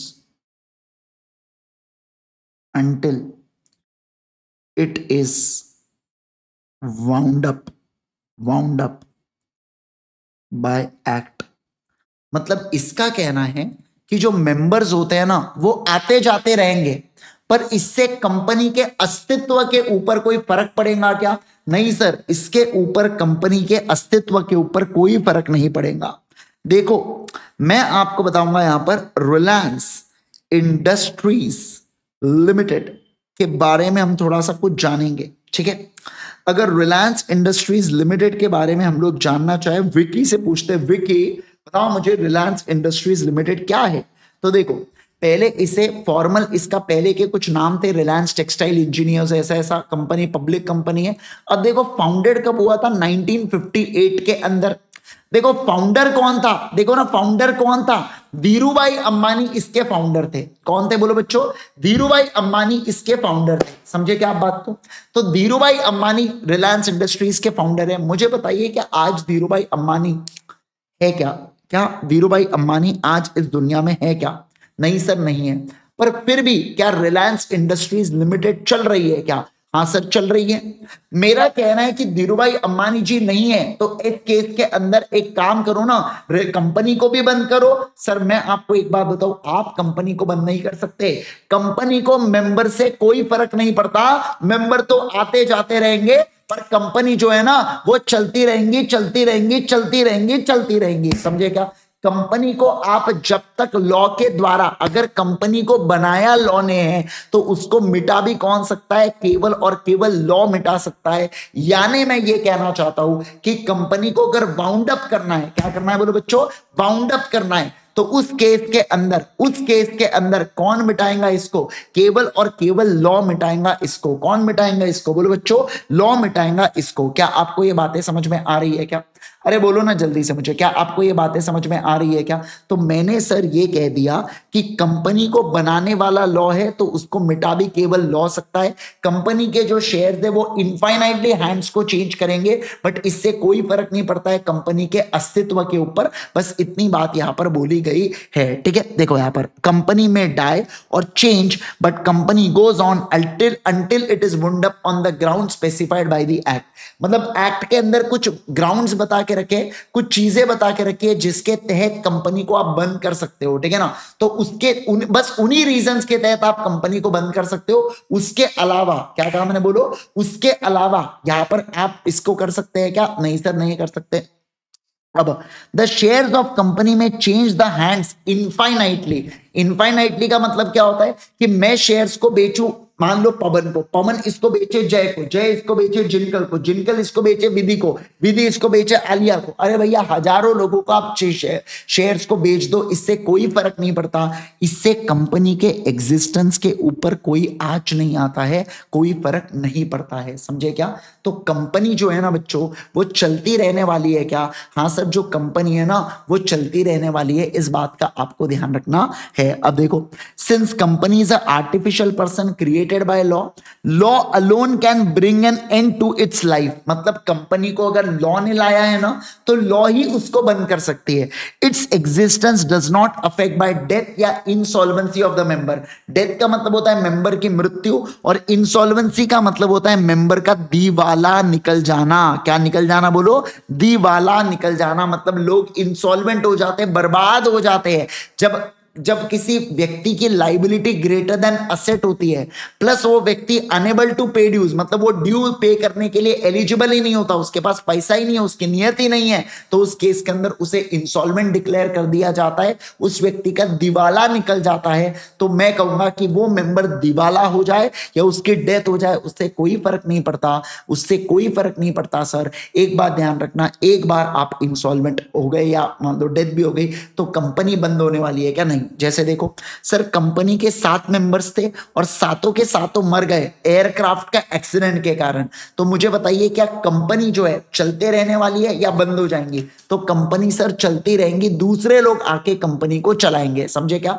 partnership firm होती तो बंद हो जाती, सोलो प्रोप्राइटरशिप फर्म होती तो भी बंद हो जाती, बट कंपनी का नेचर है कि कंपनी क्या रहेंगी बच्चों? कंपनी यहां पर चलती रहेंगी। क्या रहेंगी बोलो बच्चों? कंपनी यहां पर चलती रहेंगी। समझ में आया क्या? ओ प्यारे बच्चों, समझ में आया क्या आपको बातें? बोलो ना जल्दी से मुझे, क्या आपको ये बातें क्लियर है क्या? सभी लोगों को क्या ये बातें एब्सोल्युटली क्लियर है क्या? फटाफट जल्दी से बता देंगे मेरे को। एवरीवन एवरीवन एवरीवन एवरीवन, क्या ये बातें आपको क्लियर है क्या? है ना? चलो क्या मैं आगे बढ़ूं? क्या मैं दूसरे पॉइंटर्स के ऊपर चल सकता हूँ क्या? चलो सर आइए आगे बढ़ेंगे, हम नेक्स्ट वाले पॉइंट के ऊपर चलेंगे सर। और अगला पॉइंट आपका क्या रहने वाला है? अगला पॉइंट जो मैं आपको पढ़ाऊंगा ना बच्चों, वो मैं कुछ दूसरा पढ़ाऊंगा आपको, है ना। और वो क्या रहेगा? वो रहेगा आर्टिफिशियल लीगल पर्सन वाला पॉइंट। कौन सा रहेगा? आर्टिफिशियल लीगल पर्सन वाला पॉइंट, ठीक है, ओके। तो यहां पर एक और पॉइंट अपन लिख सकते हैं, मेंबर्स डेथ और insolvency do not affect members death or insolvency do not affect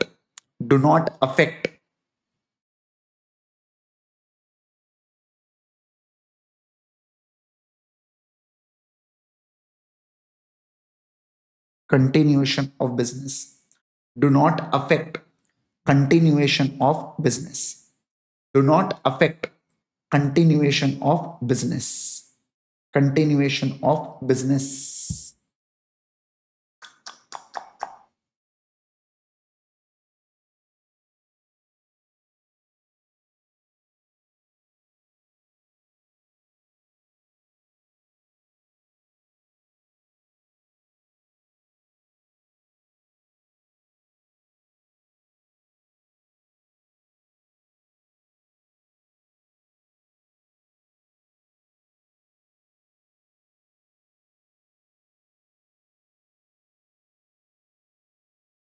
चलो आगे बढ़े क्या?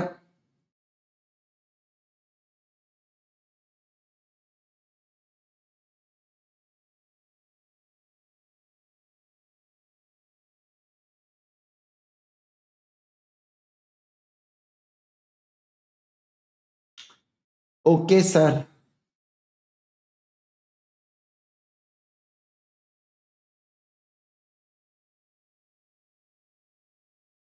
चलो ध्यान देना है यहां पर, ठीक है ना, ध्यान देना है यहां पर। अब हम लोग चलेंगे तीसरे पॉइंट के ऊपर, थर्ड पॉइंट के ऊपर। देखो तीसरा पॉइंट यहां पर क्या कह रहा है?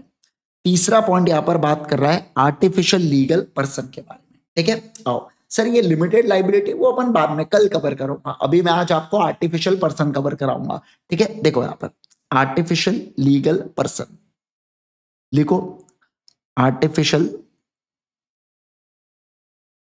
Legal person, artificial legal person, artificial legal person, ठीक है। आओ मुझे एक बात बताओ, एक जो कंपनी है बच्चों, क्या कंपनी एक नेचुरल पर्सन है क्या? क्या वो इंसानों की तरह सांसें ले सकती है क्या?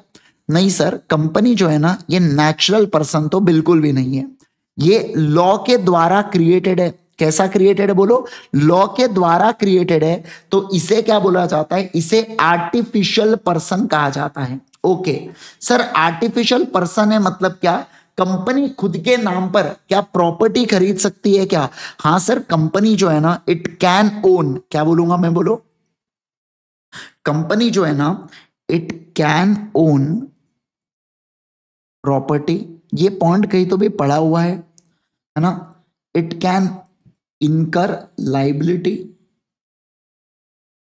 इट कैन इनकर liability, can enter into contract,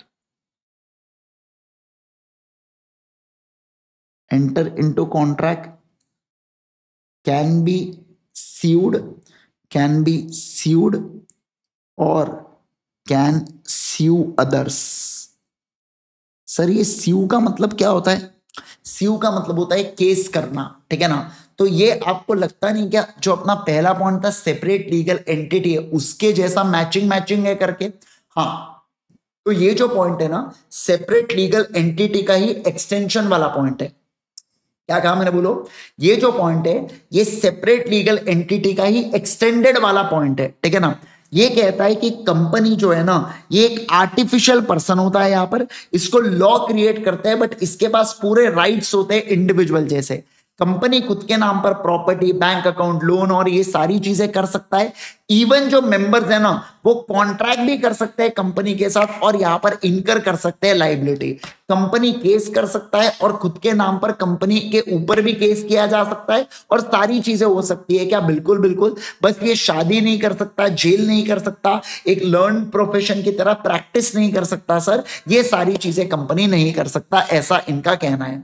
अब क्योंकि कंपनी एक आर्टिफिशियल पर्सन है तो इसको ह्यूमन एजेंट इसको कंट्रोल करते हैं।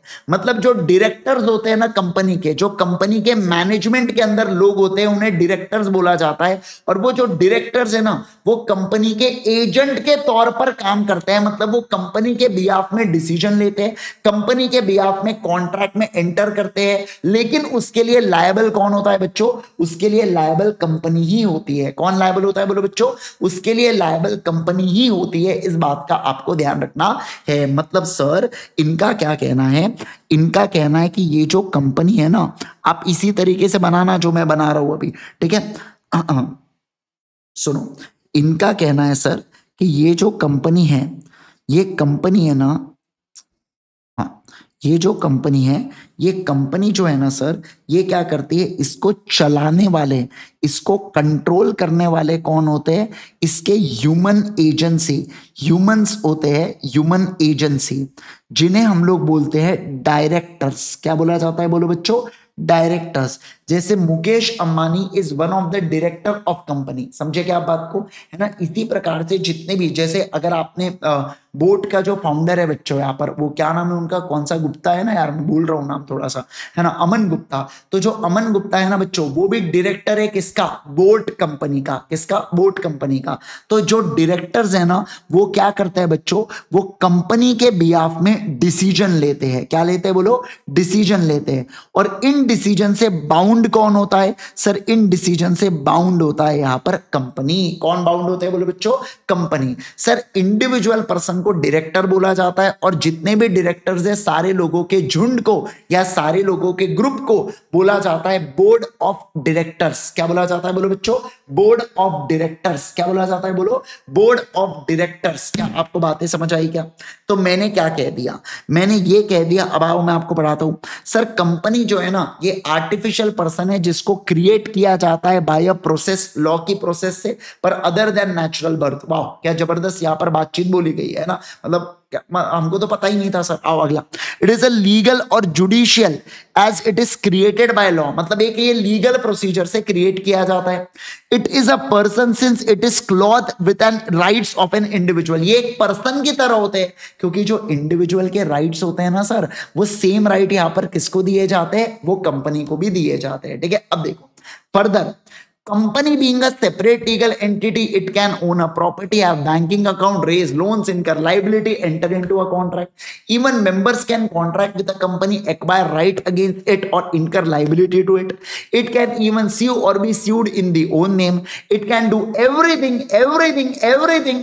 है ना which any natural person can do. तो जैसे हम लोग एक नेचुरल पर्सन, हम जो जो चीजें कर सकते हैं, सेम कंपनी भी उन उन प्रकार की चीजें कर सकती है, एक्सेप्ट गोइंग टू जेल और टेक अ ओथ और मैरी और प्रैक्टिस अ लर्न्ड प्रोफेशन। बस ये चीजों को छोड़ के बाकी सारी चीजें कंपनी कर सकती है और इसलिए कंपनी को लीगल पर्सन अपने खुद के सेंस में बोला जाता है सर।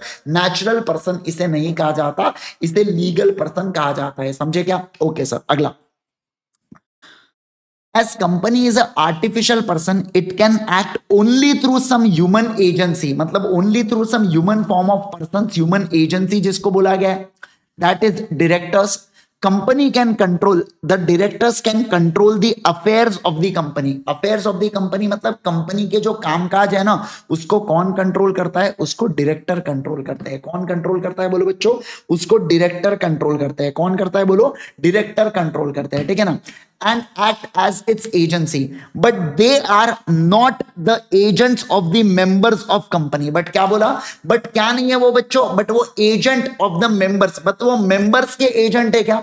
जैसे मैं रिलायंस का मेंबर हूं बच्चों, और रिलायंस इंडस्ट्रीज का डायरेक्टर है कौन? मुकेश अंबानी। मैं बोल सकते हैं मुझको चल दो चाय लगा करके, ऐसा बोल सकता हूं कि भैया वो मेरे एजेंट नहीं है, वो है ना कंपनी के एजेंट है। इस बात का ध्यान रखना, मेंबर के एजेंट है क्या वो? नहीं सर, नहीं है। ओथ का मतलब होता है कसम देना बच्चों, ठीक है। ओके, अब director can either on their own और through common seal can authenticate formal acts. अब देखो ये कॉमन सील क्या होता है आगे पढ़ोगे, बट मैं आपको बता दूं कॉमन सील का मतलब होता है सिग्नेचर साइन ऑफ कंपनी को बोला जाता है कॉमन सील, ठीक है ना। ओके, आगे आप पढ़ोगे, बट अभी एक बार नहीं तो आपको पेट में गुलू गुलू होगा कि बोले सर कॉमन सील तो समझ ही नहीं आ रहा करके, है ना, इसलिए। ठीक है, अब अगला, सर कंपनी को क्या बोला जाता है? एक आर्टिफिशियल, इसलिए कंपनी को बोला जाता है आर्टिफिशियल लीगल पर्सन। सर अगर एक कंपनी एक आर्टिफिशियल लीगल पर्सन है तो क्या एक कंपनी दूसरे कंपनी का मेंबर या शेयर होल्डर बन सकती है? बन सकती है पवन, बिल्कुल बिल्कुल बन सकती है। ठीक है, आगे कॉन्सेप्ट आने वाला है होल्डिंग कंपनी सब्सिडरी कंपनी का, तब आपको पता चलेगा कि एक कंपनी दूसरे कंपनी का मेंबर या शेयर होल्डर बन सकती है। क्या कर सकती है बोलो? बन सकती है। Got it? चलो डन है क्या? क्या सभी लोगों को ये पूरी बातें बढ़िया से समझ में आ गई है क्या? फटाफट बोलो ना मुझे जल्दी से, क्या आपको ये पूरी बातें समझ में आ गई है क्या? ठीक है, यस, समझ में आ गई है क्या? बोलो ना यस। अच्छा, एक और चीज लिख लो, डायरेक्टर्स। डायरेक्टर्स, ये जो डायरेक्टर्स है ना, they are not agent of members. Not agent of members, not agent of members. Oath का मतलब होता है प्रॉमिस करना, है ना, कसम लेना। अभी तो बताया मैंने कुछ देर पहले, ओथ का मतलब होता है कसम। ठीक है, यस। तो कंपनी जो है आप उसको ओथ पर आप उससे कसम नहीं दिलवा सकते, कंपनी बोलेंगी कैसे कसम दिलवा रहे हो तो। ठीक है, तो ऐसा उसका मतलब होता है। क्या आपको बातें समझ में आ गई क्या? बोलो ना मेरे प्यारे बच्चों, क्या आपको पूरी पूरी बातें क्लियर है क्या? यहाँ पर सभी लोग जल्दी से बताएंगे मुझे, क्या मैं आगे बढ़ू? यस यस यस यस, क्या हम आगे बढ़े? सभी लोगों को सारी बातें क्लियर है? किसी को कोई भी डाउट? अरे क्लियर है तो आप लेक्चर को लाइक नहीं कर रहे। लेक्चर को लाइक क्यों नहीं कर रहे? माता रानी पाप लगाएंगे जो लेक्चर को लाइक नहीं करेगा। चाहे लाइव वाले हो या रिकॉर्डेड वाले हो, आपका पहला पहला कर्तव्य है कि आते बराबर लेक्चर को लाइक कर देने का। समझे क्या आप बात को, है ना? हाँ,